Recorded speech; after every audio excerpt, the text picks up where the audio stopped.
বুগলাই এতদিন তোর বাবা বেঁচেই ছিলেন, আমরা জানতাম না।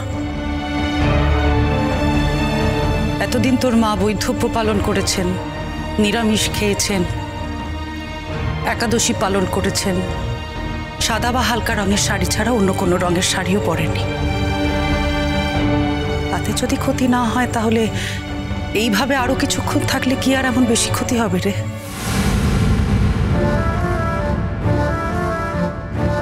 পিসিমণি, এটা তুমি অদ্ভুত কথা বলছো। মানে এটা একটু বোকা বোকা কথা হয়ে গেল না?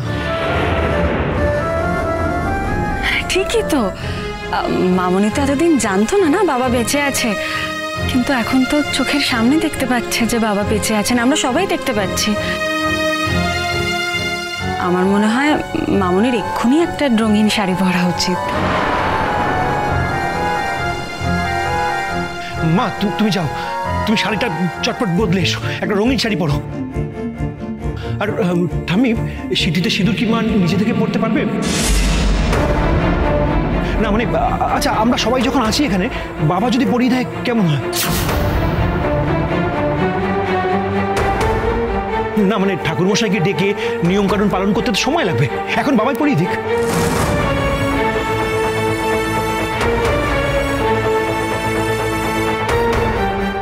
তা লাগুক, তবু পুরুত মশাইয়ের সঙ্গে কথা বলতে হবে। পুরুত মশাই কি বলছেন সেটা জানতে হবে। করছি, আমাদের মন্দিরে পুরুত ঠাকুর আছে না? এবেলার হবে না, উনি চলে গেছেন, অনেক বেলা হয়ে গেছে বড় মাসি। ওবেলা পুরুত ঠাকুরকে একটু বানিয়ে নিয়ে আসবি। বলছি, আমাদের আত্মীয় স্বজনদের খবর দিতে হবে তো, মানে মামা বাড়িতে জানাতে হবে, সকলকে জানাতে হবে তো।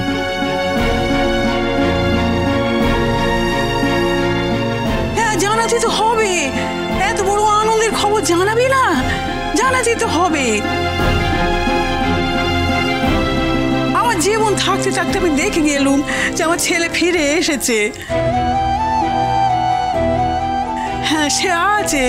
শোনো বৌমা, এ যে কত সুকৃতির ফল, এটা আমার সুকৃতির ফল, যেন তোমারও সুকৃতির ফল। শোনো, এত যে তোমাকে নিয়মে রেখেছিলুম, এত আটকাট করে রেখেছিলুম, শাসনে রেখেছিলুম, এত সাবধানে তোমাকে রেখেছিলুম, তার এই ফল। বুঝেছো যে তোমার স্বামী ফিরে এসেছে? হ্যাঁ, কি মানে বুড়ি শাশুড়ির কথা একটু মানবে নাকি? বৌদি ভাই, তুমি অনেকক্ষণ দাঁড়িয়ে আছো, একটু বসো। হ্যাঁ কমলিনী, এসো বসবে, এসো।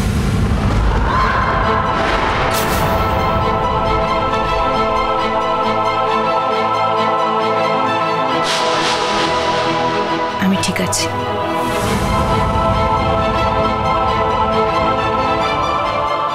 তুমি বসো।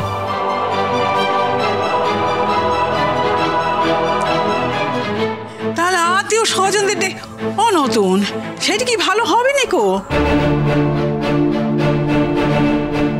আত্মীয় স্বজনদের ডেকে এই সিঁদুর দানের আয়োজনটা আমরা করি।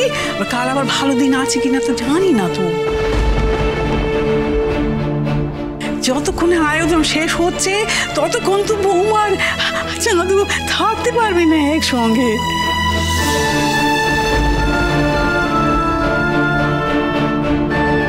মা, আপনারা তো আমার বিষয়ে আলোচনা করছেন, মানে আপনারা আপনাদের ছেলের বিষয়ে আলোচনা করছেন। তার সঙ্গে তো আমার জীবনও জড়িয়ে আছে। কই একবারও আমাকে জিজ্ঞেস করছেন না তো আমি কি চাই? তুমি কি চাও? মানে তুমি আর কি চাইবে? কি চাইবে তুমি? তো স্বামী ফিরে এসেছে, তুমি আবার সেই সংসার করার একটা সুযোগ পাচ্ছ, আবার কি চাই তোমার? বুঝেছি বুঝেছি, এখন নতুন করে সিঁদুর পরতে, অনুষ্ঠান করতে তোমার লজ্জা পাচ্ছে, তাই তো? ছেলেমেয়েরা বড় হয়েছে, ছেলের বউ এসেছে বাড়িতে, সেই জন্যেই তো, তাই তো বৌমা? কি বলো? আরে সবাই মিলে এই অনুষ্ঠানে আনন্দ করবে। আজকাল তো আবার নতুন চল হয়েছে, ওই বিবাহ বার্ষিকীতেও আবার নতুন করে সিঁদুর পরায়। তা যদি হতে পারে, তাহলে এতদিন পরে স্বামী ফিরে এসেছে, সে নতুন করে সিঁদুর পরে রঙিন কাপড় পরে থাকতে পারবে না? হ্যাঁ কি রে, তোরা মন থেকে কি চাস? হ্যাঁ 100 বার চাই আমি, 100 বার চাই, যত তাড়াতাড়ি সম্ভব আমার মায়ের স্মৃতিতে সিঁদুর উঠুক।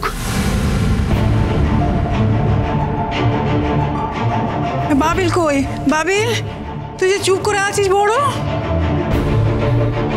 আমি কি বলবো, মানে কি কথা বলবো আমি? এটা মা বাবার ব্যাপার। মা যদি এইভাবে চায় হবে, বাবা যদি চায় হবে, কি বলবো আমি? নতুন তুই কি বলিস? একটু লোকটোক হওয়া দরকার তো, নাকি?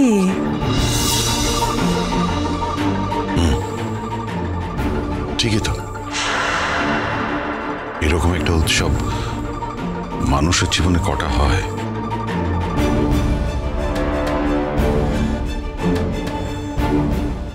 হওয়াই তো উচিত।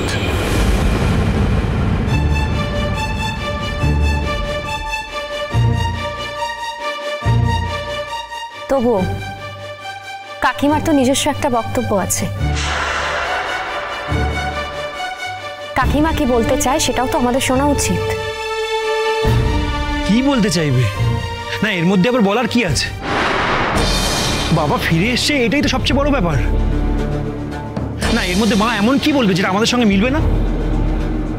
সেটা তো কাকিমাই বলতে পারবেন। কাকিমা?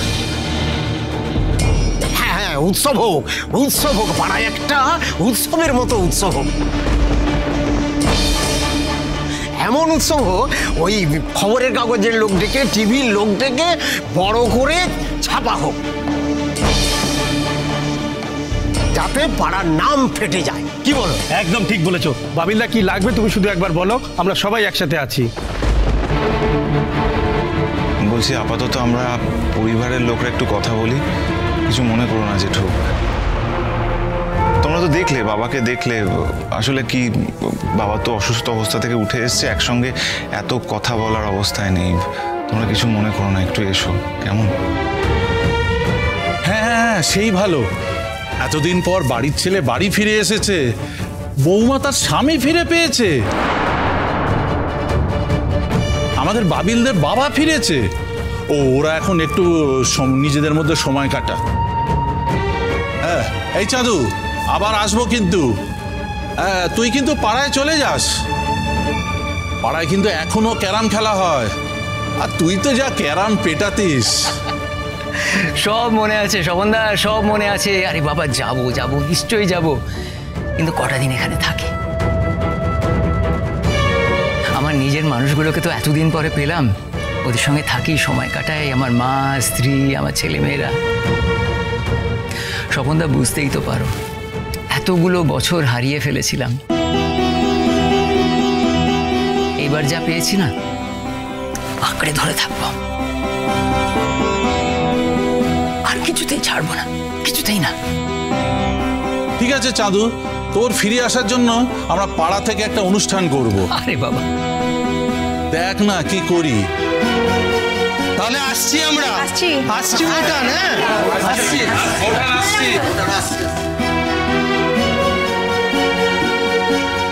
তুমি কি বলতে চাইছিলে কাকিমা? তুমি তো কিছুই বলছো না, বলো। তোমারও তো কোনো কথা থাকতে পারে। আমি এই বয়সে এসে আর সংসার বাঁধবো না।